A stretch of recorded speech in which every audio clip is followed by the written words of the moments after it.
Halo semuanya, kembali lagi bersama aku, Elizabeth, di podcast Kamu Untuk Indonesia.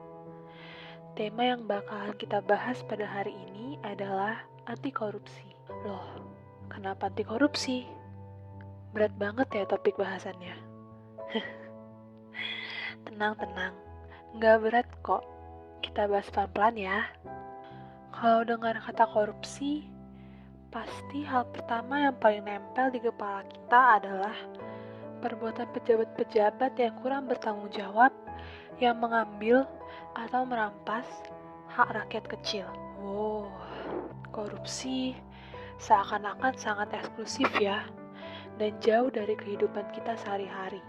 Tapi, sadar nggak sih, bahkan dari hal-hal kecil yang mungkin kita nggak sadari, sebenarnya kita udah melakukan korupsi. Hah? Maksudnya gimana sih? Oke. Kalau masih belum nangkep nih maksudnya apa, coba kita bedah sedikit demi sedikit. Korupsi berasal dari kata korupsio, yang artinya busuk, rusak, menggoyahkan, memutar balik, atau menyogok. Wah, akar kata korupsi itu tidak seeksklusif pengertian korupsi yang ada dan berkembang dalam diri kita ya. Berarti, bisa dong kita simpulkan kalau semua perbuatan yang buruk, tidak baik, yang merusak, dan tidak bermoral, tidak jujur, serta menyimpang, sudah termasuk dari korupsi. Di masa pandemi seperti saat ini, kita pasti akrab dengan kata WFH dan WFH. Setiap minggu pasti rasanya gak sabar banget buat ngeliat jadwal WFH yang kita dapat.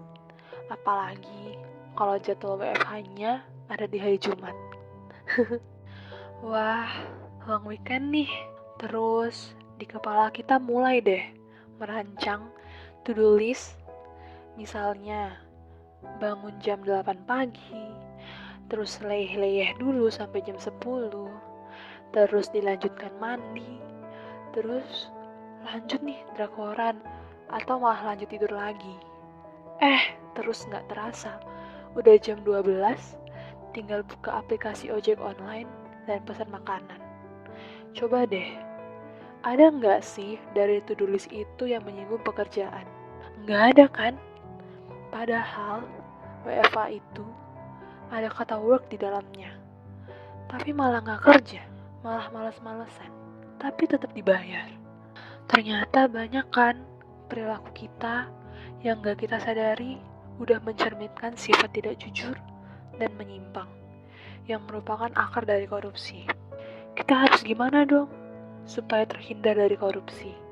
Kita harus tahu dulu dong lawan dari korupsi itu apa. Iya, anti korupsi. Tapi ternyata penerapannya gak segampang itu loh. Pasti susah banget untuk bisa mengubah kebiasaan yang sudah kita jalani selama ini.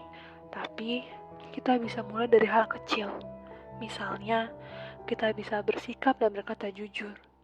Kita patuh terhadap peraturan. Melaksanakan tugas dan kewajiban kita dengan baik. Kita bersifat sederhana. Yang terpenting adalah kita berani dan peduli terhadap lingkungan sekitar. Tapi, yang terpenting dari semuanya itu adalah 3M. Mulai dari diri sendiri, mulai dari hal kecil, dan mulai dari saat ini.